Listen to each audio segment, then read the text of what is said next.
Sa mga katulad ko na papel pa yung driver's license. Hi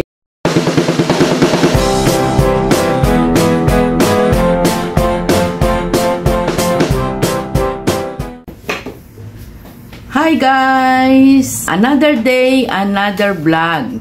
Ayan. Ngayon po, i-share ko sa inyo, wala pong kaugnayan ito sa paghahalaman. Pero importante. Lalo sa mga drivers, ayan, sa mga nagmamaneho, na hindi pa po, na ganito pa yung ano, eto ganito. Ayan, takpan lang natin. Papel pa, temporary pa, yung kanilang driver's license. Ayan, pwede nyo na pong makuha, kasi ito po, nag-renew ako last year pa, naging 1 year na nga na hindi ko nakakuha yung card. Ngayon, hindi po pala sila nagme-message. Hindi sila nagte-text kahit kinuha yung number natin. Hindi po nila yon tinetext. Maliban na lang sa iba pong area siguro, baka nagte-text sila. Pero dito po sa amin, around Calamba, ayan, dito sa Calamba, Laguna, hindi po sila nag-text. Kami po ay nagsadya kasi nga po, nagda-drive tayo. At saka ito po, ayaw nang tanggapin.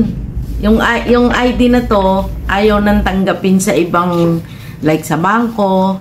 Yan, hindi na po nila yan tinatanggap. Naghahanap po sila ng other supporting IDs.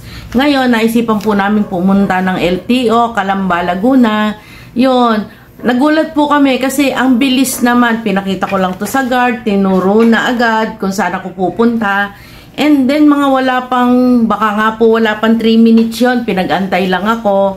At, ayan, meron na po tayong lisensya. Card na po ang ating license. Napakalaking ano po nito, bukod sa pagdadrive natin, kailangan po natin ng government IDs. Ang akin po kasing national ID ay wala pa. Pero ito po, driver's license, legit na legit, kahit saan nyo ipakita, wala po silang katanong-tanong. Walang hihingin sa'yo na other IDs. Ayan. Yan lamang po. Puntahan nyo na po kung kayo po ay nag-renew last year at papel pa yung inyong lisensya o driver's license. Pumunta na po kayo agad sa malapit na LTO at makukuha nyo naman ang card. Naka-ready naman guys. Naka-ready po yun. Ibibigay nyo lang itong ganito. And then, bibigay na po agad. Waiting lang kayo, wala pang 5 minutes.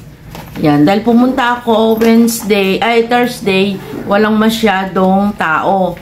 Pahapon na rin yon. Kaya, subukan nyo na pong puntahan. Huwag na kayong mag-intay ng text. Yan lamang po. Maraming salamat.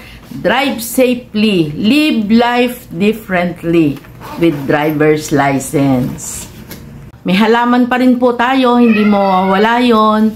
At kung ano-ano na kailangan natin under the sun.